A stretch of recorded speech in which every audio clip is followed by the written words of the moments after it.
તો કેમ છો બધા મજામાં ને? તો આજે આપણે ધમુના અને ધમીના ઢોલ વગાડવાના છે. તકદીના દિન તકદીના દિન તકદીના દિન ધા.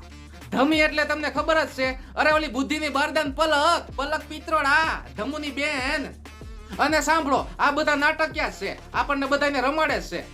જો ઘડીક થાય તો સમાધાન કરી નાખે, ઘડીક થાય તો ભેગા થઈ જાય, કરવા હું માંગે છે કઈ ખબર પડતી નથી. તો આ બધી પરિસ્થિતિ જોઈને મને એવું લાગ્યું કે ધમુ, પલક ને રેખા માસીના વાજા વગાડવા જોઈએ, કારણ કે આ બધાએ હું કર્યું હું નહીં આપણને કઈ ખબર જ પડવા નથી દીધી. ઘડીક થાય સમાધાન કરી નીકળ્યું, ઘડીક થાય માસી ભડવો કરે રાખે, ઘડીક થાય તો ભાઈ બેન એટલે આમાં કઈ ખબર નથી પડતી. એટલે ધમુ, પલક ને રેખા માસીના આપણે વાજા વગાડવા જ જોઈએ.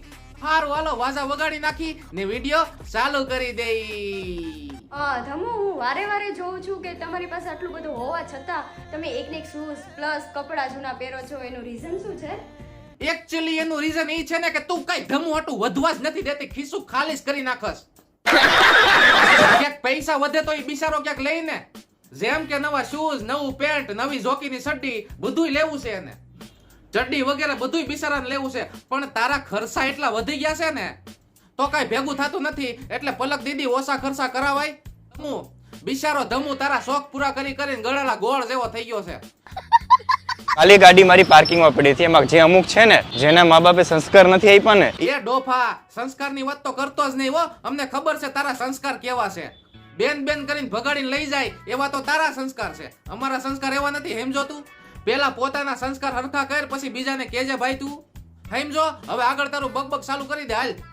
ચડીને ઠેકડા માર્યા અને પ્લસ એના પર ક્રેસીસ પડ્યા. ઘણા એવા ક્રેસીસ છે અત્યારે નહીં દેખાતા, એમાં બધામાં ક્રેસીસ છે. અહીંથી આખો લીટો અહીંથી આ છે, દેખાશે નહીં આમાં. એવા આખા બોનેટમાં ક્રેસીસ પાડી દીધા છે. તો પણ થાર વાળું ન થવાય એવા લીટા તો પડે રાખે. સમજો થાર કરતા મારા ભાઈ એક સાયકલ લઈ લીધી હોત તો બે પૈડા વાળી. અરે ભાઈ શરમ કરી લે, જીવતો નહીં રે. જીવતો નહીં રે એટલે? અરે મારે ધમુભાઈ તમે વિડિયો બનાવો છો કે ધમકી જો છો બધાને? મને તો આમાંથી કાઈ નથી લાગતું, મને તો જોક્સ લાગે છે. જીવતો નહીં રે. અરે એક ભાઈ લીટો પડી ગયો માં તો કેટલી બકબક કરી નાખી તે ભાઈ. અરે ભાઈ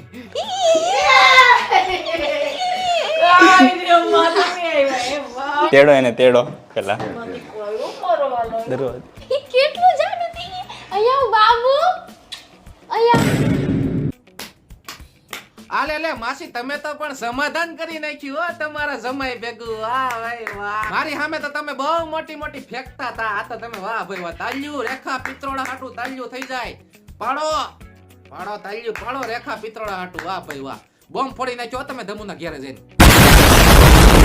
પણ માસી મને તો સમજાતું નથી કે તમે તો તમારા જમાઈને ભડવો કહેતા હતા, હવે કેમ તમે સમાધાન કરી નાખ્યું? મગજમાં કઈ ઉતરતો નથી. પણ માસી તમારી આ બધી જૂની વાતો મને બહુ યાદ આવે છે.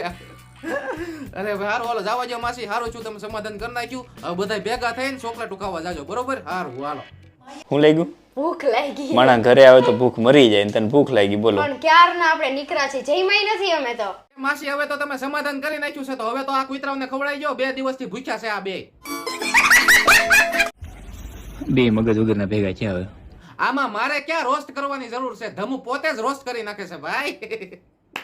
બે મગજ વગરના ભેગા છે એમ કહે છે ધમુ. પણ કુતરાઓને શું હોય, એને તો મજા આવે ગાંડા ભેગી મસ્તી કરવાની. તમારે ઓલી ગાંડી છે ને ઓલી પીતુ બચી બચી બચી બચી એલેક્સ મારું એલેક્સ કરે રાખે છે ને ઈ ગાંડી. એને તો મજા આવે, એને તો મજા આવે. કોઈ ગાંડું એને રમતું કરતો હોય એટલે પૂછડી પટપટ કરે રાખે. એટલે ઓલું મગજ વગરનું તમારું પાર્સલ છે ને એ મગજ વગરનું છે. આ કુતરું તો ભાઈ બહુ સમજણું છે. કુતરું તો મગજ વાળું છે, પણ આનું કઈ નક્કી નહીં ભાઈ. જમી લઈ. કેમ છે રેખાબેન, મજામાં? ઓ ધમુભાઈ મજામાં. ગજબ માણા હો. ગજબ જ હોય ને. અમાર બીજો વ્યવહાર છે કા? હા, જૂનો વ્યવહાર. હા જૂનો. એલા હો મૂળા તારા હાહુ થાય. એ બેન બેન શું કરે છે ને પગે લાગ પગે તારા હાહુ થાય. હું બેન બે મનાણો. ઓલી ભાઈ તને કહે છે તું બેન કહે. ધમુભાઈ રેખા બેન. મને તો ઈ સમજાતું નથી કે આમાં ભાઈ બેન કોણ છે. જો તમને બધાને ખબર હોય ને કે આમાં ભાઈ બેન કોણ છે તો કોમેન્ટ કરી દેજો હેઠે, બરોબર? સારું હાલો. તો હવે જાય છીએ અમે ઘરે. આખો શું કહેવાય કેવું મારે તો અત્યારે બધા ગાડીમાં ઠલવાઈ ગયા છે. તો સારું હાલો, ઠલવાઈ ગયા હોય ને તો બધા એ કરે છે હંગી આવો.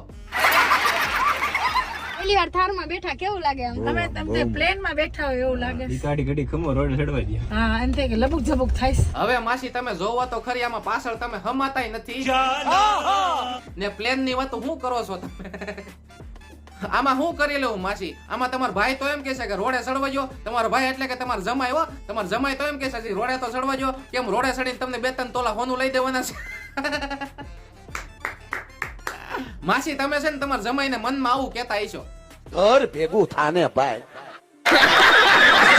કેવું લાગ્યું ઘર? સુપર લાગ્યો ઘર. તમને કેવું લાગ્યું? સુપર સુપર કઈ નો ઘટે ને? ના કાંઈ ન કરે કાંઈ ન ઓકે. લેટેસ્ટ છે લેટેસ્ટ ઘર તમારું. આ છે ને આ જરી ઊંચું.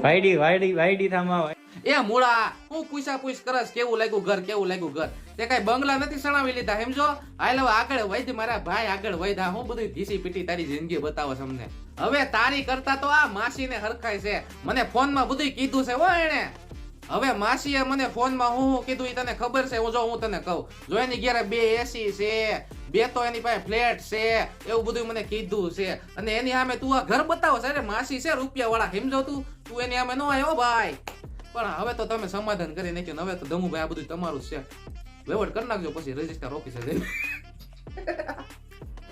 ઠીક હે જ્યારે લાઈફમાં પોલીસ કેસ થાય ને ત્યારે ઓલા ભાઈબંધુ કહેતા હોય ને તારે કામ હોય ત્યારે મને ફોન કરજે ને ઈ સાહેબ ઘરમાં લોક મારીને હુતા હોય હો જોયેલું છે મેં અને અનુભવ કરેલો છે તમારી વાત 100% હાસી દમુભાઈ પણ આમાં ભાઈબંધ શું કરે બિચારા કારણ કે તમારા કાંડ છે ને એ ઉચ્ચ કોટીના છે ભાઈબંધ છે ને દરવાજાને લોક મારીને નહીં પણ તાળું મારીને હુઈ જાય ભાઈ કાંડ પાછા હાઈફાઈ હોય ને ઉચ્ચ કોટીના કાંડ હોય ને હમણાં નાના મોટા હોય તો હેમજા ભાઈબંધ આવે હોટે પણ આમાં કાંડ તો તમે બહુ મોટા કરો છો તો આમાં કોઈ આવે નહીં ભાઈ તો મિત્રો વિડીયોના એન્ડમાં ખાલી એટલું જ કહું છું કે આ વિડીયો આપણે ખાલી મનોરંજન આટલું જ બનાવ્યો છે કોઈ મનમાં ન લેતા આપણે ખાલી મસ્તી મજાક કરી છે બરોબર એટલે કોઈ મનમાં ન લેતા બરોબર ને કોઈ ખોટું લાગ્યું હોય તો ભલે લેજો ખોટું લાગ્યું હોય તો થાય કરી લે ભાઈ જેને લાગ્યું હોય બરોબર પણ આપણે તો આ મનોરંજન આટલું બનાવી છે એટલે કોઈ મનમાં ન લેતા બરોબર તો સારું હાલો મળું તમને બધાને આવતા વિડીયોમાં બાય બાય સબસ્ક્રાઇબ કરી દેજો વન કે